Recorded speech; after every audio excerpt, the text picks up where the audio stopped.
Good afternoon. We're here again at the Slatington Public Library. I'm Ed Bechtel from Bechtel's Pharmacy, and we're going to do our monthly Sweet Spot talk.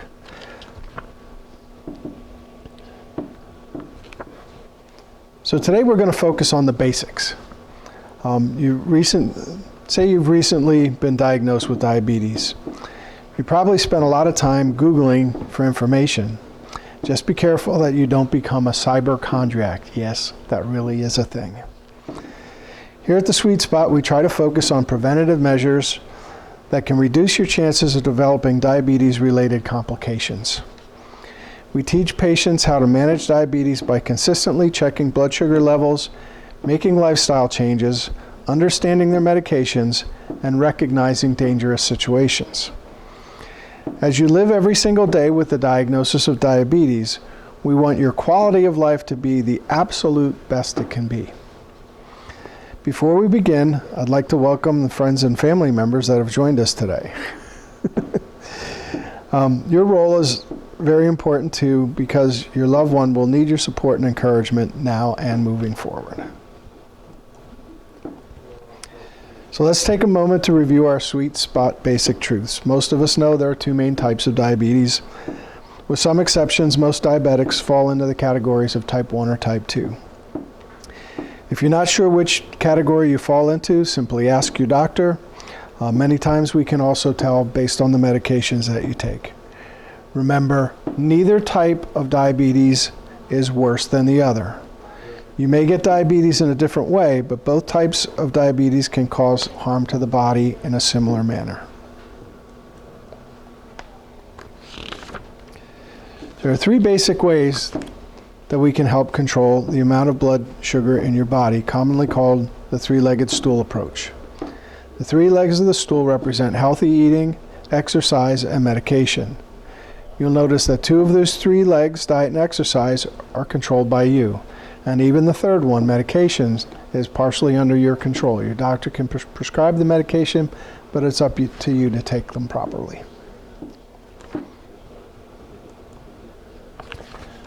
So what is diabetes? Diabetes is a chronic condition that affects the way your body metabolizes sugar or glucose, your body's main source of fuel.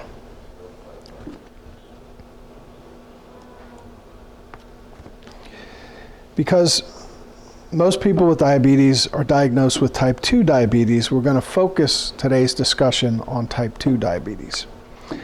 Type 2 diabetes develops when your body becomes resistant to insulin, or when the pancreas stops producing enough insulin. The exact cause is unknown, although excessive weight and inactivity appear to be common contributing factors. Type 2 diabetes is all about balancing insulin and glucose. Insulin is the hormone produced in the pancreas that works to lower the amount of sugar in the bloodstream and move that sugar into the cells where it can be converted and used as energy. Glucose, or sugar, is the main source of energy for the cells that make up muscle and other tissues. Sugar is absorbed into the bloodstream either from ingestion of food or from the liver where it's stored. Glucose in the bloodstream then enters cells with the help of insulin. Think of insulin as the key that unlocks the door to the cell to allow the glucose to get inside. In type 2 diabetes, this process works improperly. Instead of moving into your cells, the sugar builds up in the bloodstream.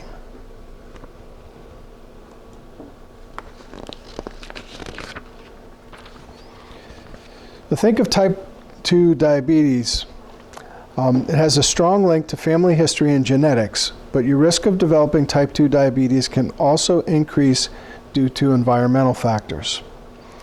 It's important to remember that your lifestyle can influence the development of type 2 diabetes, specifically inactivity and obesity.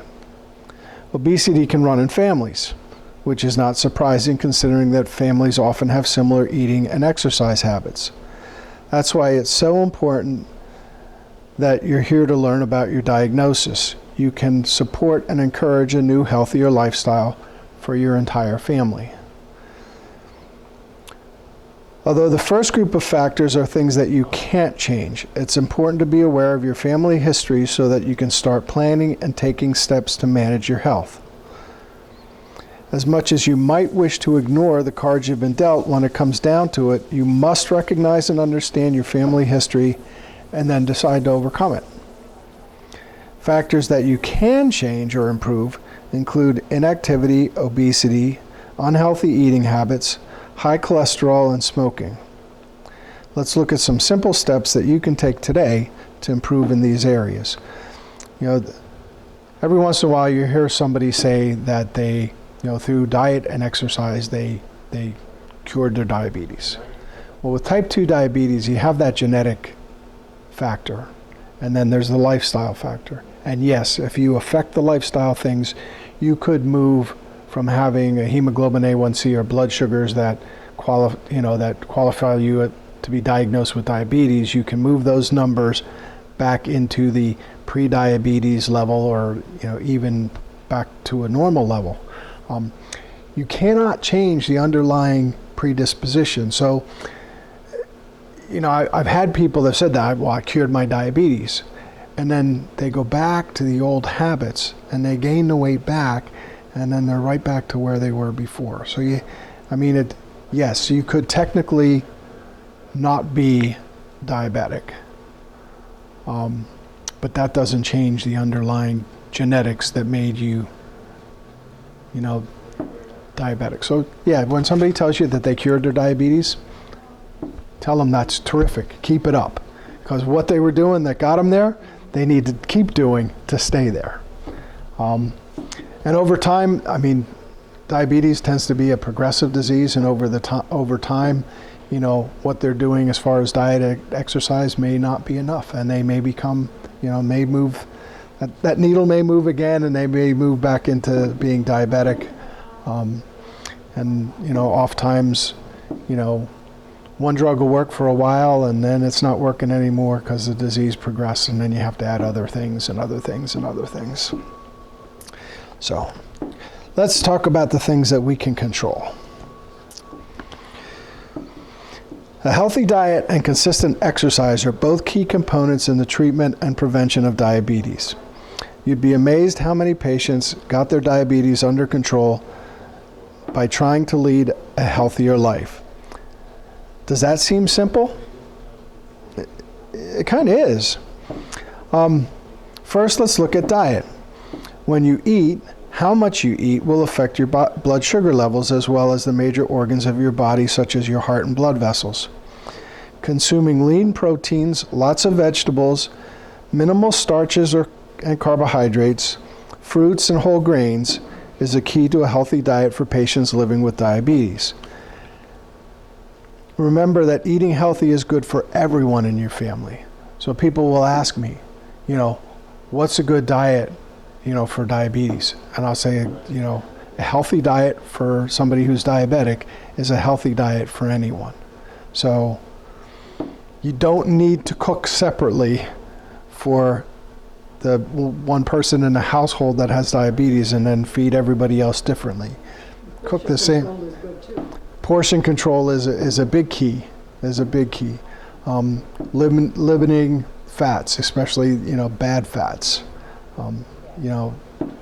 Fats have 9 calories per gram, where proteins and carbohydrates have 5 and 4. So if you're eating foods that are high in fat, it's high in calories. That your body doesn't burn off the calories; it stores them for a later date. That's how you gain weight. So. Make sure you eat a variety of foods. An easy way to do this is to eat a rainbow of colors each day. Make your plate more colorful. It's healthier.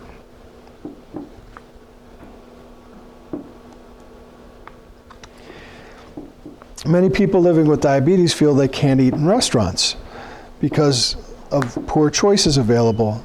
But before you get discouraged, you might want to look at recent menus. There's been a movement in the past few years to put healthier options on menus of most chain restaurants. Many restaurants post their menus on their websites, and some even have nutritional information printed directly on the menu. If it's a restaurant chain with, I think it's more than 20 locations, it's required now under federal law that certain nutritional information be on the menu. So if you go to McDonald's, it's got, Big Mac, this many calories, quarter pounder with cheese, this many calories. A lot of that information is pretty easy to find now. What about that new Burger King hamburgers? Well, it's the protein is from a vegetable source. That means that it's supposed to be healthier. Now, I heard somebody say they heard a news report where some nutritionist said that with all the salt and flavorings and stuff that they've added to that plant-based protein, that it isn't as healthy as you would think that it would be. Not to say that it's as bad as eating hamburger, but maybe it's not quite as healthy as you think it is. But I've talked to people that have had it, and they said it, tastes just like a regular Whopper. I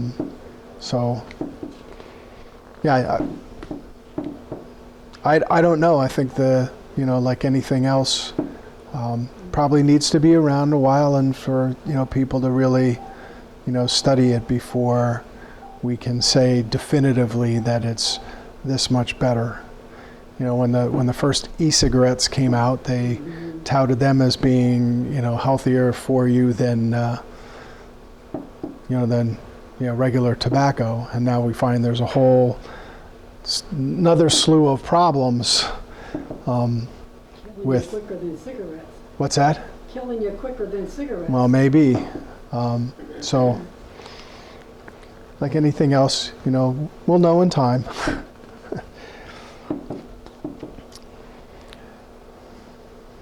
Okay, so check nutritional information on items that meet your dietary needs. Be wary of hidden sugars and calories.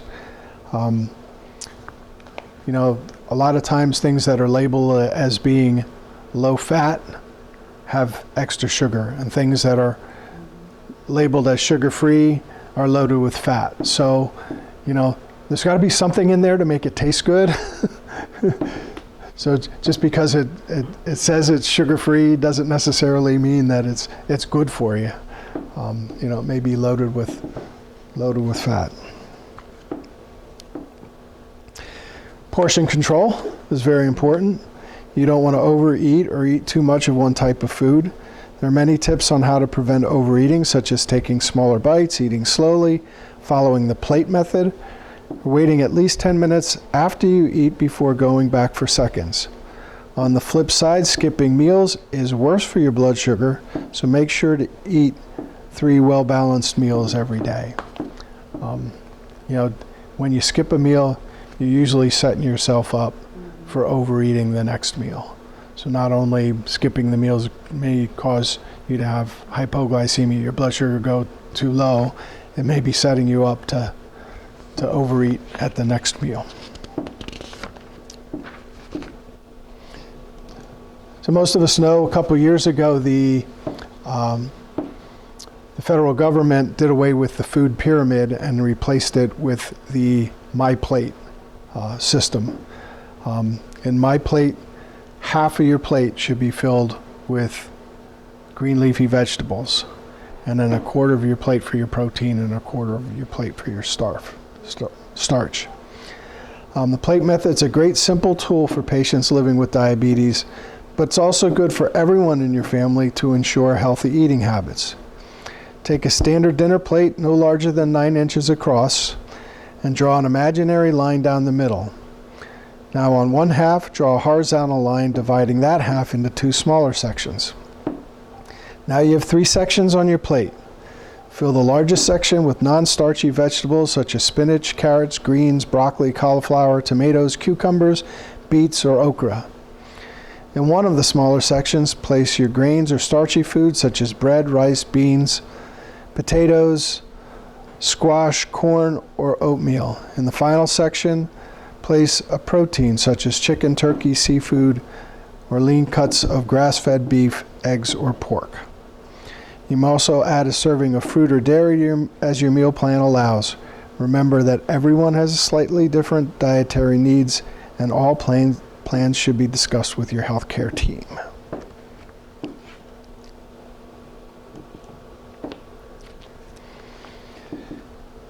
Although today's focus is on patients that have been recently diagnosed with diabetes, it's important to note that physical activity is vital to everyone's health.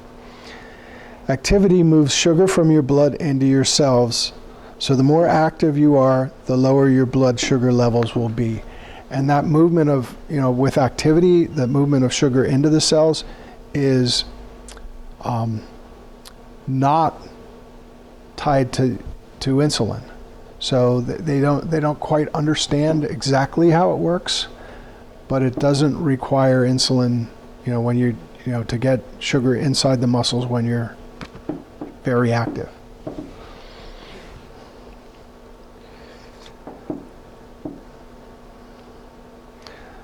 It's suggested that you get 30 minutes of moderate exercise most days of the week. The definition of moderate exercise is walking at a pace where you can still hold a conversation, but you don't have enough breath to sing. So, it's just on that level where you're starting to get a little bit winded, but not pushing it to the point where you're huffing and puffing. This can mean different things to different people, but make sure that your exercise of choice is focused and intentional. Do you enjoy walking, riding bikes, swimming? You have a greater chance of sticking with an exercise routine that you truly enjoy. Always consult your healthcare team before beginning a new exercise regimen.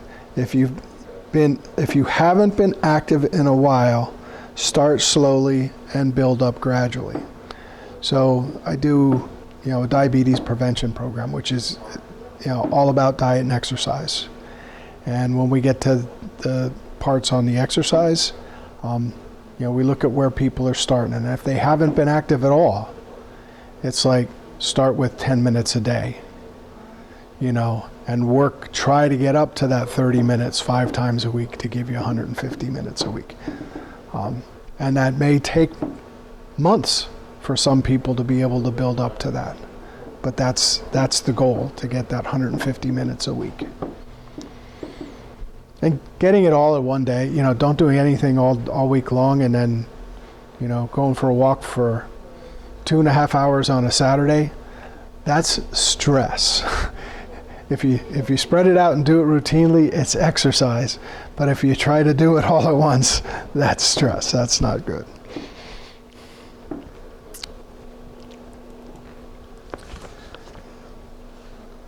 So after the initial shock of the diabetes diagnosis wears off, you and your family will begin to adjust. With a small bit of planning, you can get back to your favorite activities such as exercising, going on vacations, and eating out with friends. Exercise is a great way to spend time together while helping your body utilize excess glucose. Examples of family-friendly exercise include walking and hiking, tennis, golf, baseball, and many other sports. Also, if weight loss is part of your treatment plan, exercising together will help provide encouragement and support.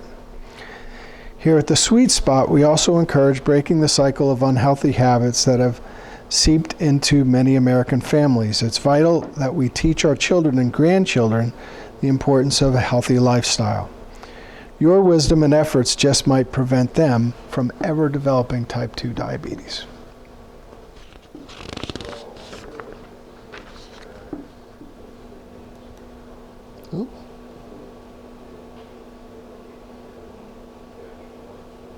What'd I do?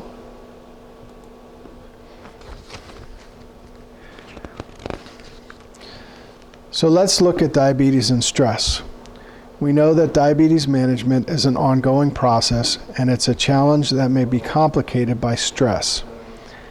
Excessive stress is a major barrier to effective glucose control and a danger to your overall health.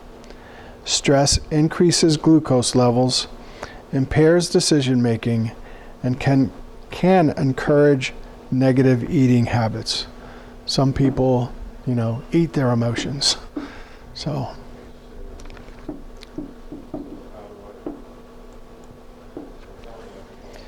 to effectively manage stress, always be aware of what you're doing and why, as well as what's working and what's not, regarding your diet, your lifestyle, your exercise program, and your schedule. Remember that the successful management of stress is essential to the well-being of everyone in the family with diabetes.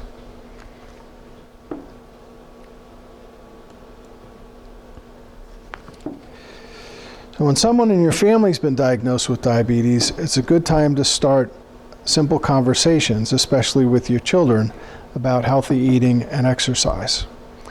Because a family history of diabetes is a risk factor, it's never too early to create good, healthy habits. It's also important to ask your loved ones how they're feeling with this new life change. Answering questions can help reduce the stress that comes with facing the unknown.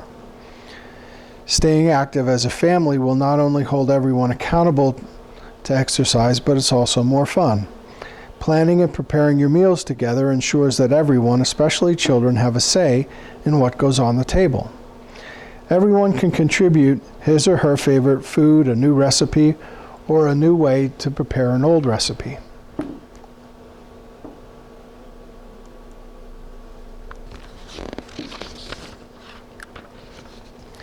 So it's time to talk about some practical things that come along with your diabetes diagnosis.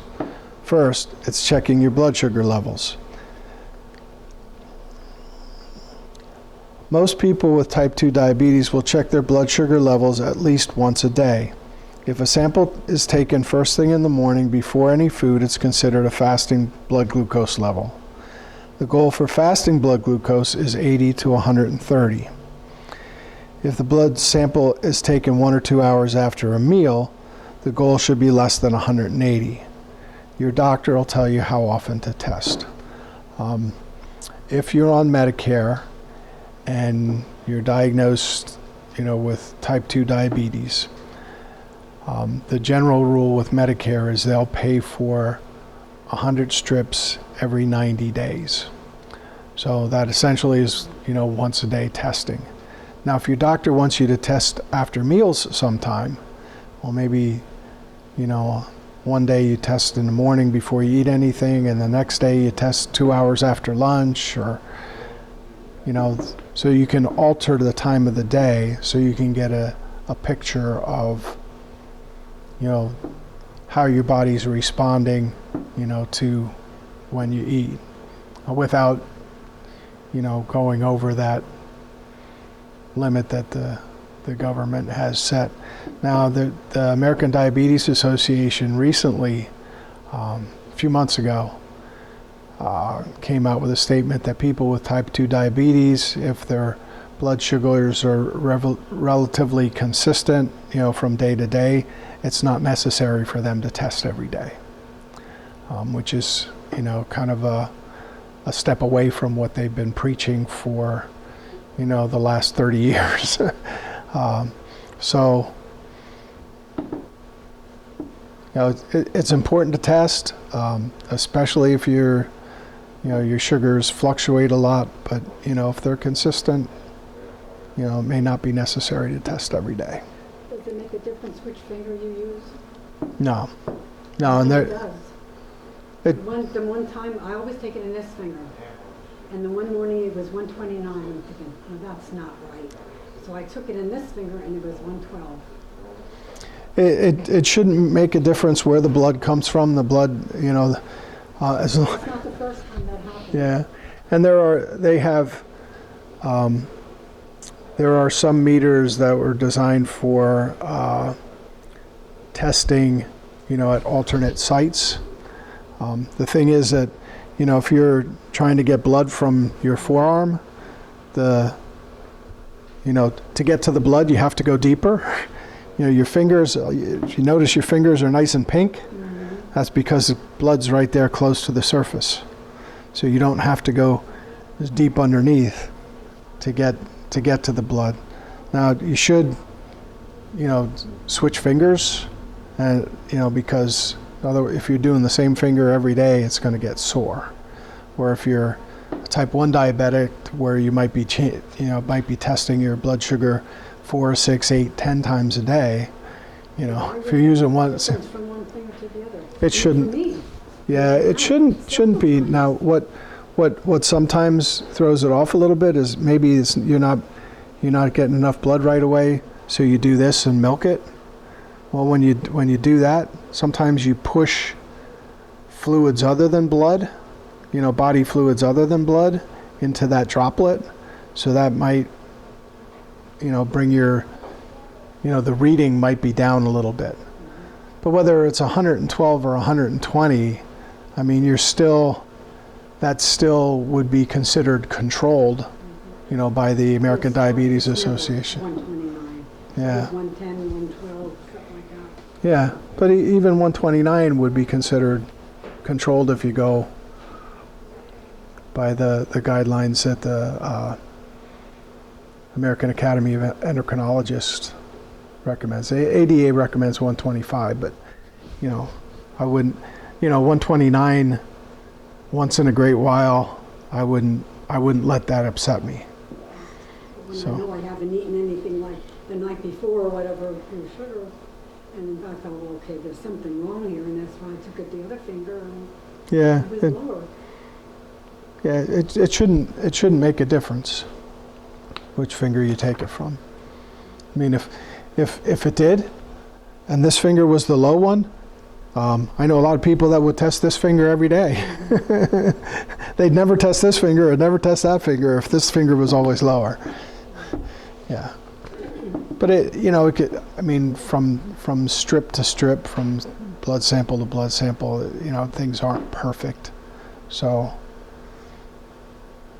and that's not enough. Now, if you told me that it was 229 and then 112, then I'd say, yeah, then there's something definitely wrong.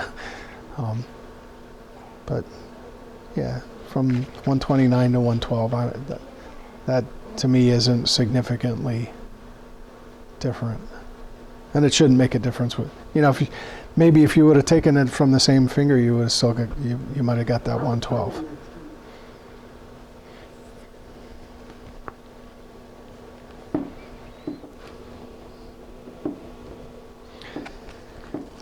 So hemoglobin A1C, or A1C, is a blood test that's done at your doctor's office or lab that indicates your average blood sugar level for the past 2 to 3 months. The test measures the percentage of blood sugar attached to hemoglobin, the oxygen-carrying protein in red blood cells. And the reason that it's a measure over time is that the average life of a red blood cell is 3 months. So, and once the sugar attaches to that red blood cell, it doesn't unattach. So once it's there, it stays there. So by measuring how many of those red blood cells have sugar attached to them, it indicates how good your blood sugar control is. The higher your blood sugar, the more hemoglobin will have sugar attached to it. So if you're testing your fasting blood sugar every day, and it's normal every day, and every 3 months you go get an A1C test done, and the A1C test is high, that would be an indication that maybe your postprandial, your blood sugar after eating, is going up too high. So then your doctor might tell you, okay, I want you to test in the morning, and I want you to test 2 hours after breakfast, or 2 hours after lunch, or 2 hours after supper, and see, what that is, and then they can develop a treatment plan based on those readings. So if that A1C is high, even though your fasting blood sugars are normal, it can change the way your doctor would treat it.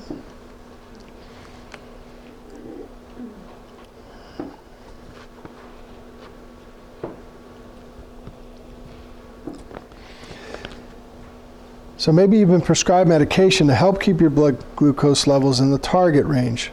Medications may be pills or injections. The doctor may prescribe more than one to manage your diabetes. Examples of medications include injectable insulin, both rapid-acting such as Humalog and Novolog, and long-acting such as Lantus. There are also tablets available such as metformin and glipizide, among others, and other injections such as Byetta and Victoza.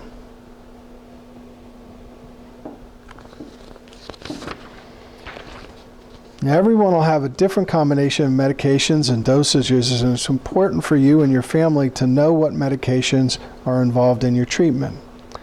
Familiarize yourself with side effects, scheduling, and reasons behind the prescriptions of your medications. Always keep an updated list of your medicines with you, and consider giving a copy to a trusted friend or family member in case of emergency. Be sure to ask for the support of your friends and family members. As we mentioned a few slides ago, it's important to start the conversation and let them know how much their support is needed and appreciated. Also, ask questions. Talk to your healthcare team about your questions or concerns.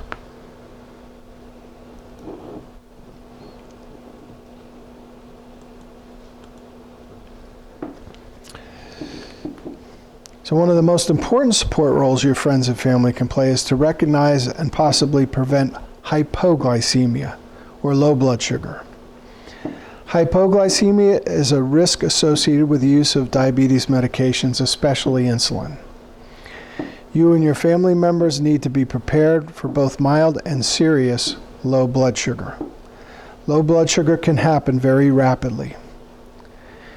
Each person's reaction to low blood sugar can be slightly different, but some common signs include shakiness, lightheadedness or dizziness, sweating, clamminess or chills, confusion, rapid heartbeat, blurred vision, extreme fatigue or sleepiness, and a lack of coordination. Many patients living with diabetes choose to print a list of these symptoms and place it on the refrigerator. It's that important. Problems, but they never said I have that diabetes in my eyes. Can they tell the difference if you have diabetes in your eyes? Well, I mean, when you're diabetic, you should once a year at least go see a eye doctor. Now, they're going to look at the back of your eye and look for damage to the retina that can be caused by high blood sugar. Now, this is more, with hypoglycemia, it's not that kind of long-term damage you talk about. It's blurred vision because you don't have enough sugar, in your system to allow you to, to focus. So your muscles, your eye, there's muscles in your eyes that help you to focus, and if if your blood sugar is too low and there's not enough energy in those muscles, then you can't focus. So that's where you get the blurred vision with hypoglycemia. It's not really a sign of retinal. And they were not right. So then they gave me new ones, and I'm still having problems with them. Yeah.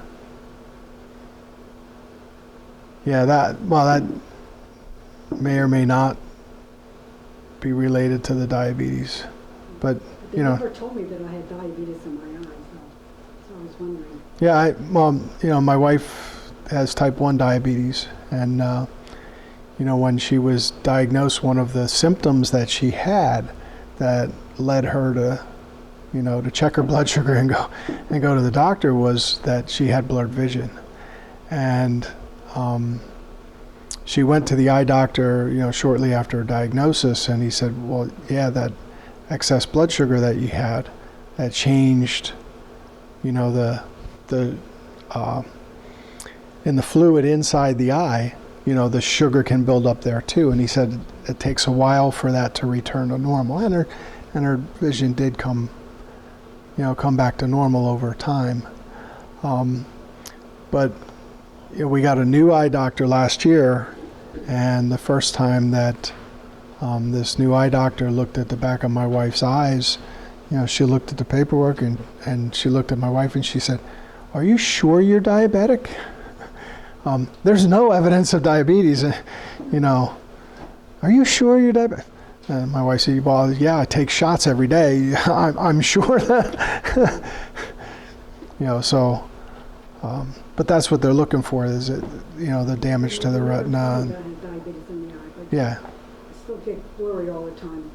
yeah, and that may not, I mean, what they're looking for when you get that annual exam, they're looking for damage to the eye caused by blood sugar that's not controlled.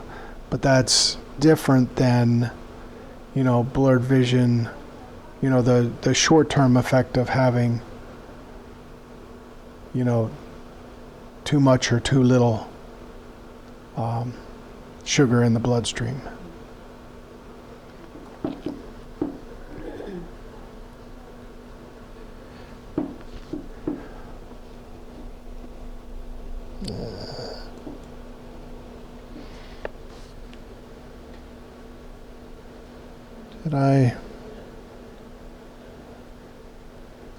Okay. So in the event of low blood sugar, knowing what to do is the key. First, you would want to test your blood sugar. And if it's, you know, if it's low, then they have this rule of 15. First consume, this just says 15 to 20 grams of glucose or simple carbohydrates. So 15 grams of carbohydrates to get your blood sugar to come back up, and then 15 minutes later you check your blood sugar again. If your blood sugar isn't still isn't in the normal range, 15 more grams of carbohydrate, and then wait another 15 minutes and then check again, and continue that process until your blood sugar comes back to normal.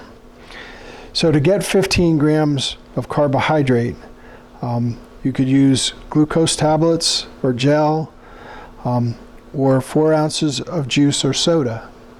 I like to tell people those juice boxes that the kids take in their lunches, that's about 15 grams of carbohydrate. So that's a good way to, you know, something that you can carry with you that you can get right in. A tablespoon of sugar or honey, or even hard candy or jelly beans. Now, the one thing about the source of the sugar, table sugar is sucrose, which is 2 glucose molecules connected together. And it takes the body longer to break those two apart than it does to break apart fructose, which is a glucose molecule, and I forget what the other type of sugar is. But fructose is more easily dissolved and will impact your blood sugar faster. So, you know, fruit juice, orange juice, apple juice, Coca-Cola is, you know, made with high fructose corn syrup. Those will raise your blood sugar faster than eating a tablespoon of table sugar, or a teaspoon of table sugar. So if the hypoglycemia continues, repeat steps 1 and 2. Once your blood glucose returns to normal, eat a small snack if your next planned meal is more than an hour or 2 away. So not only do you want to get your sugar back into normal, you want to eat something that's going to keep it there. Not only should you be aware of this treatment, but it's vital that your family members are also knowledgeable and comfortable with these steps. Include them on your refrigerator printout.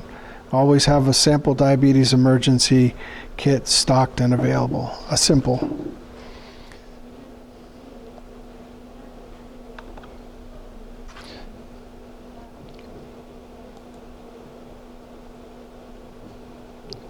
Okay.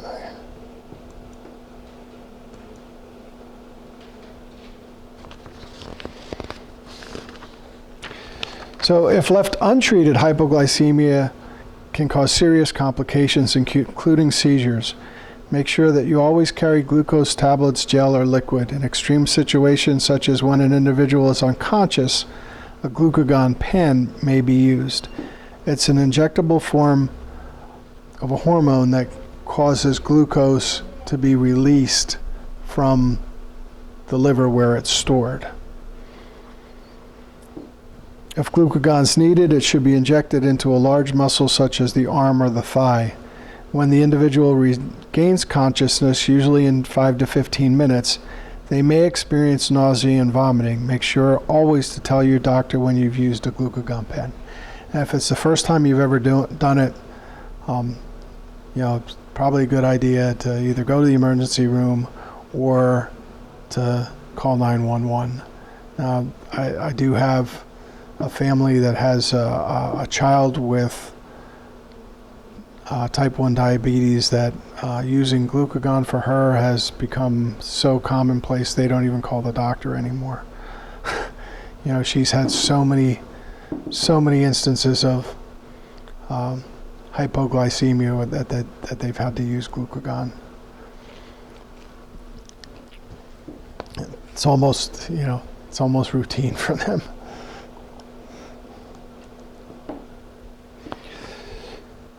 So after you made the decision to improve your overall health, it's time to get to gather the troops.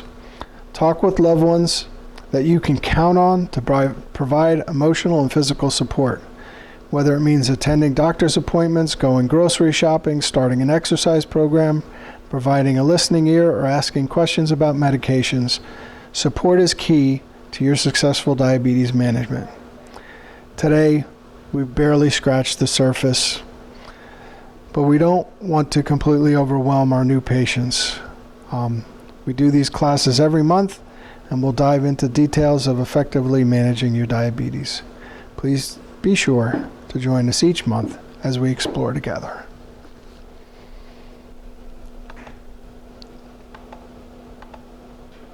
And that's today's recipe, walnut date muffins,